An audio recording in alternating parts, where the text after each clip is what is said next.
One to one ஆன்மீக நேயர்களுக்கு அன்பு வணக்கம். நம்ம சேனலில் தொடர்ந்து ஜோதிட விழிப்புணர்வு நிகழ்ச்சிகளை பார்த்துட்டு வரோம்.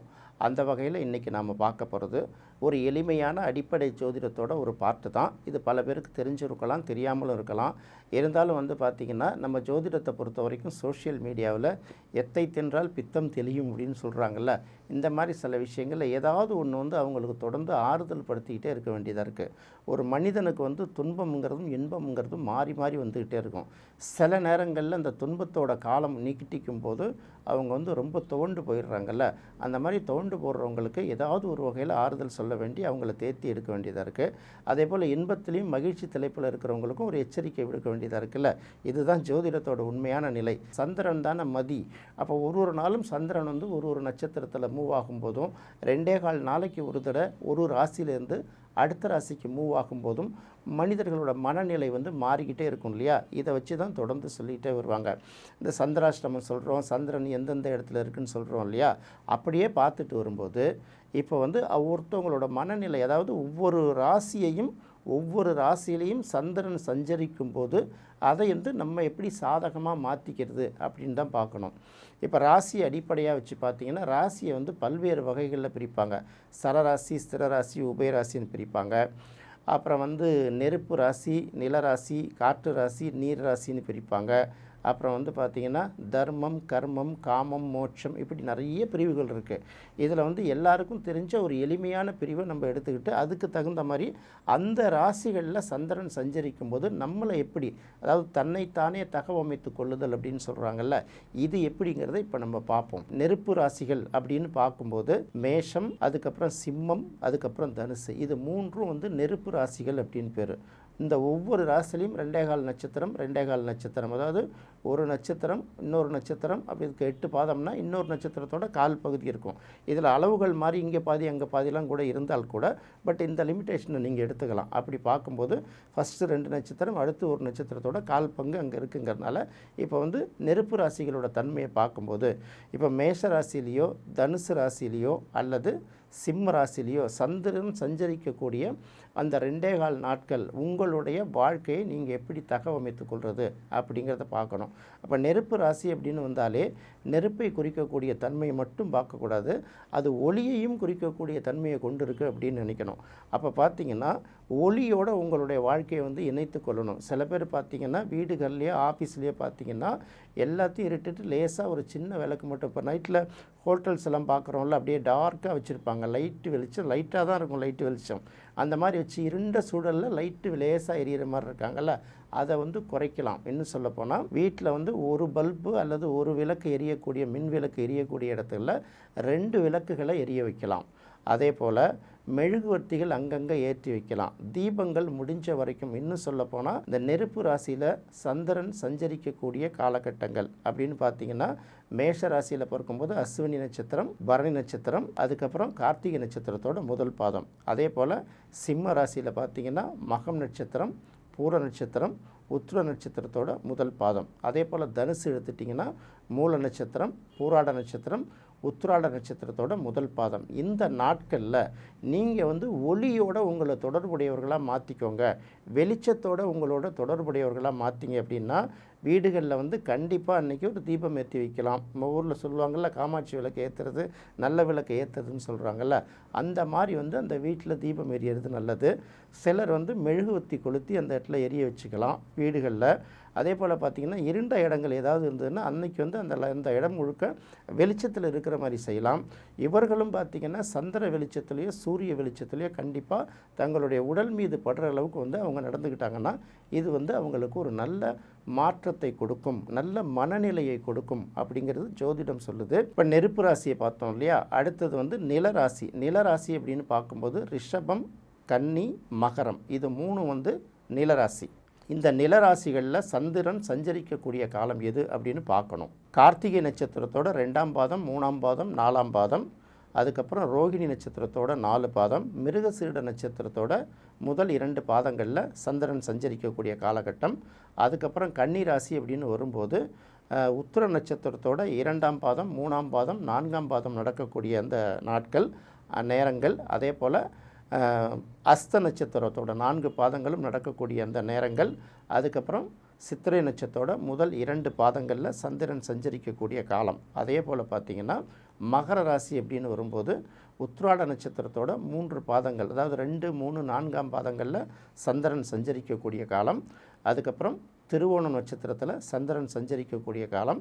அவிட்ட நட்சத்திரத்தோட முதல் பாதம் 2ஆம் பாதத்தில் சந்திரன் சஞ்சரிக்கக்கூடிய காலம். இது நில ராசிகளில் சந்திரன் சஞ்சரிக்கக்கூடிய காலம். இந்த காலத்தில் உங்களுடைய உடல், உங்களுடைய கால்கள் பூமியில் படுற மாதிரி நடந்துக்கோங்க அப்படின்னு சொல்கிறாங்க. அப்போ வாக்கிங் போகிறவங்க கொஞ்சம் நேரம் செருப்பை கழட்டிட்டு இந்த மண்ணில் தரையில் படுற மாதிரி நடக்கலாம். அல்லது மண் சம்பந்தப்பட்ட வேலைகள், சில பேர் பார்த்திங்கன்னா வீட்டில் பூச்செடிகள் வச்சுருப்பாங்க, தோட்டத்தில் பூச்செடிகள் வச்சுருப்பாங்க. அப்படியும் பூச்செடிகள் இல்லாதவங்க என்ன பண்ணுவாங்கன்னு கேட்டிங்கன்னா, சாதாரண அந்த தொட்டியில் மண்ணெல்லாம் கொட்டி வளர்க்குறாங்கல்ல, அந்த மண்ணை சின்ன லெவலில் கிளறி விட்டு அதில் களைகள் இருந்தால் எடுக்கிறது, இதெல்லாம் பார்க்கலாம். பூச்செடிகளுக்கு பார்த்திங்கன்னா மண்ணை சரி செய்து கொடுக்க வேலைகளை பார்க்கலாம். விவசாயிகளுக்கு இது ரெகுலரான ஒன்றுங்கிறதுனால அவங்களுக்கு நம்ம பெருசு அளவுக்கு சொல்ல வேணாம். அப்போ மண் சம்மந்தப்பட்டதோட உங்கள் உடல் சம்மந்தப்படும் போது அந்த இடத்துல உங்களுக்கு மனசளவில் ஒரு ரிலாக்ஸ் கிடைக்குது, ஒரு பொறுமை கிடைக்குது. மண், நிலம் இது சார்ந்து உங்களுடைய உடல் அதோட படுற மாதிரி பார்த்துக்கிட்டிங்கன்னா அது உங்களுக்கு அன்றைய நாள் முழுக்களும் ஓரளவு மன உளைச்சல்களை எடுத்து மனசில் மன நிறைவையும் ஓரளவு லேசான உற்சாகத்தையும் கொடுக்குது இல்லையா. இதை தான் நிலராசிகளில் சந்திரன் சஞ்சரிக்கக்கூடிய இந்த காலங்களில் அது உங்களுக்கு ரொம்ப மன நிறைவாக இருக்கும். அதுக்கு அடுத்தது காற்று ராசி அப்படின்னு சொல்லுவோம். காற்று ராசி அப்படின்னு பார்த்திங்கன்னா மிதுன ராசி. மிதுன ராசியில் பார்த்திங்கன்னா மிருகசீட நட்சத்திரத்தோட 2 பாதங்கள் இருக்குது, திருவாதிரை நட்சத்திரத்தோட 4 பாதங்கள் இருக்குது, புனர்பூச நட்சத்திரத்தோட 3 பாதங்கள் இருக்குது. இந்த நட்சத்திரங்களில் சந்திரன் சஞ்சரிக்கக்கூடிய காலம். அடுத்த காற்று ராசி அப்படின்னு பார்க்கும்போது துலாம் ராசி. துலாம் ராசியில் பார்த்திங்கன்னா சித்திர நட்சத்திரத்தோட 3ஆம் பாதம் 4ஆம் பாதம் இருக்குது. அடுத்தது சுவாதி நட்சத்திரத்தோட 4 பாதங்களும் இருக்குது. அதுக்கு அடுத்தது பார்த்திங்கன்னா விசாக நட்சத்திரத்தோட 3 பாதங்கள் இருக்குது. இந்த நட்சத்திரங்களில் சந்திரன் சஞ்சரிக்கக்கூடிய காலம். அதுக்கு அடுத்தது கும்பராசி. கும்பராசியில் பார்த்தோம்னா அவிட்ட நட்சத்திரத்தோட 3ஆம் பாதமும் 4ஆம் பாதமும் இருக்கும்.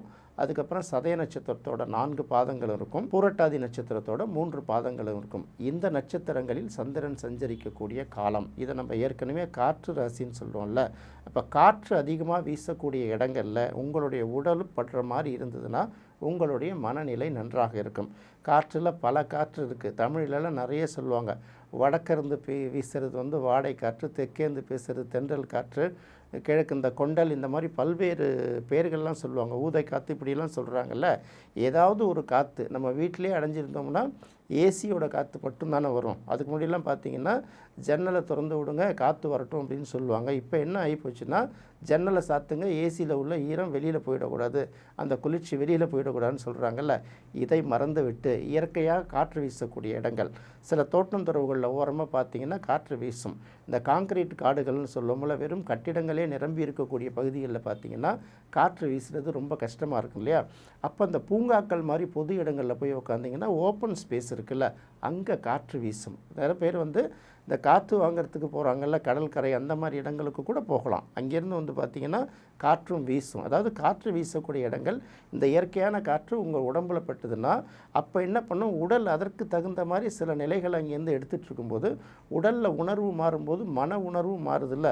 உணவு தான் உணர்வுன்னு பல இடங்களில் சொல்கிறாங்கல்ல. காரமாக சாப்பிடும்போது நச்சுன்னு கோபம் வருது, காரங்கள் கொஞ்சம் குறைச்சி சாப்பிடும்போது கோபத்தை நம்ம கண்ட்ரோல் பண்ணிக்கிறோம்ல. இது மாதிரி உடலும் மனதும் ஒவ்வொரு ராசிக்கு ஏற்ற மாதிரி சில தன்மைகளை கொண்டு இருக்கிறதுனால இந்த விஷயத்தை நாம் சொல்கிறோம். அடுத்தது பார்த்திங்கன்னா நீர் ராசிகள் அப்படின்னு பேர். நீர் ராசி அப்படின்னு எடுக்கும்போது கடகம் ஒரு நீர் ராசி. கடகத்தில் என்னென்ன நட்சத்திரங்கள் இருக்குது அப்படின்னு பார்க்கும்போது புனர்பூச நட்சத்திரத்தோட 4ஆம் பாதம் இருக்குது, பூச நட்சத்திரத்தோட 4 பாதங்களும் இருக்குது, ஆயில்ய நட்சத்திரத்தோட 4 பாதங்களும் இருக்குது. அதை விட்டிங்கன்னா அடுத்தது விருச்சிக ராசி. விருச்சிக ராசியில் பார்த்தோம்னா விசாக நட்சத்திரத்தோட 4ஆம் பாதம் இருக்கும், அனுஷ நட்சத்திரத்தோட 4 பாதங்களும் இருக்கும். அதுக்கப்புறம் கேட்டை நட்சத்திரத்தோட 4 பாதங்களும் இருக்கும். இந்த நட்சத்திரங்களில் சந்திரன் சஞ்சரிக்கக்கூடிய காலங்கள் இது ஒன்று. அடுத்தது மீனராசி. மீனராசியில் பார்த்திங்கன்னா பூரட்டாதி நட்சத்திரத்தோட 4ஆவது பாதம் இருக்கும், உத்திரட்டாதி நட்சத்திரத்தோட 4 பாதங்களும் இருக்கும், ரேவதி நட்சத்திரத்தோட 4 பாதங்களும் இருக்கும். இந்த 3 நீர் ராசிகளையும் சந்திரன் சஞ்சரிக்கக்கூடிய காலகட்டங்கள் உங்களுடைய வாழ்க்கையை, அதாவது உங்களுடைய வாழ்க்கைன்னு சொல்லப்பட உங்களோட செயல்களை நீங்கள் வந்து நீர்நிலைகளுக்கு அருகில் தொடர்ந்து கொள்ளுங்கள். இப்போ எங்கேயுமே உங்களால் போக முடியுதுன்னா, ஏதோ ஒரு கோயில் இருக்கும், கோயில் பக்கத்தில் சில குளம் இருக்கும் இல்லையா, நகரங்களில் இருக்கிறவங்களுக்கு நான் சொல்கிறேன், அந்த மாதிரி கோயில் குளங்களுக்கு பக்கத்தில் போய் அந்த கோயிலில் கொஞ்சம் நேரம் அந்த குளத்தை உங்கள் பார்வையில் பட்டுட்டு அந்த தண்ணியோட ஈரம் எப்படியாவது உங்கள் உடம்புல ஏதாவது ஒரு வகையில் உங்களை ரியலைஸ் பண்ணல, அந்த மாதிரி நீர்நிலைகளுக்கு அருகில் இதெல்லாம் வந்து உங்களுடைய காலத்தை வந்து இப்படி கழிச்சிங்கன்னா உங்களுடைய மனநிலை மாறும். அடுத்தது பார்த்திங்கன்னா, பூச்செடிகளுக்கு சில பேர் தண்ணீர் ஊற்றுவாங்க, பார்த்துருக்கலாம். சின்ன வீடுகளாக இருந்தால் கூட தொட்டிகளில் வளர்க்குற செடிகளுக்கு கூட தண்ணீர் ஊற்றலாம்.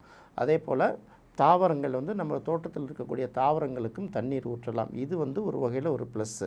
அதே போல் இந்த தண்ணியை வந்து விவசாயிகளுக்கு வந்து இது ரெகுலர் வேலைங்கிறதுனால அவங்களுக்கு நம்ம அதை பெருசாக சொல்ல வேண்டியது. அதாவது நீரோட உங்களோட வாழ்க்கையை வந்து நீங்கள் தொடர்பு படுத்திக்கலாம்.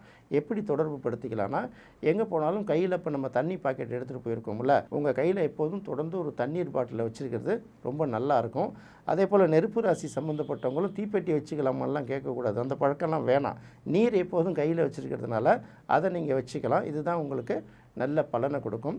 இது வந்து ஒரு சாதாரண எளிமையான நிகழ்ச்சி தான். மனிதர்களை பொறுத்த வரைக்கும் வாழுறதுக்கு எப்படி கற்றுக் கொடுக்கணும்னா, எல்லாரோடையும் எப்படி இணக்கமாக போகிறதுங்கிறத முதல்ல கற்றுக்கணும். நாம் என்ன நினைக்கிறோம்னா, எல்லாத்துக்கும் எகென்ஸ்டாக போகிறது தான் திங்க் பண்ணுறோம். இதில் நமக்கு என்ன லாபம்னு பார்க்குறோம்ல. இந்த உடம்பை வளர்த்தேன் உயிர் வளர்த்தேன் அப்படின்னு சொல்லக்கூடிய விஷயங்கள்லாம் பார்க்கும்போது இயற்கையோடு நம்மளை எப்படி, அதாவது இருக்கக்கூடிய சூழ்நிலைகள்லையும் நான் சொல்கிறேன், எல்லாருக்கும் வந்து இயற்கையாக எல்லாருமே கிராமங்களில் இருக்கிறதில்ல, முழுமையான இயற்கை அனுபவிக்க முடியாதுல்ல. இருந்தாலும் இருக்கிற வசிக்கிற இடங்கள்லேயே நீர்த்தன்மை, நிலத்தன்மை, ஒளித்தன்மை, காற்றுத்தன்மை, இது எல்லாத்தையும் வந்து ஓரளவு அந்தந்த காலகட்டங்களில் பயன்படுத்திக்கிறது எப்படிங்கிறது இது முன்னோர்கள் பல நூல்களில் சொல்லியிருக்காங்க. அடுத்து ஜோதிட நூல்களில் கூட சின்ன சின்ன அங்கங்கே குறிப்புகள் இருக்குது. இதையெல்லாம் பயன்படுத்தி பாருங்கள். இது வந்து பார்த்திங்கன்னா இயற்கையோடு இணைந்து மனிதன் வாழ்வதற்கான ஒரு நல்ல ஒரு அடிப்படையான ஒரு சின்ன விஷயம்னு எடுத்துக்கோங்க. என்ன நேயர்களே, இந்த நிகழ்ச்சி உங்களுக்கு ரொம்ப பிடிச்சிருக்குன்னு நினைக்கிறேன். மீண்டும் மற்றொரு சுவையான நிகழ்ச்சியில் சந்திக்கலாம். நன்றி, வணக்கம்.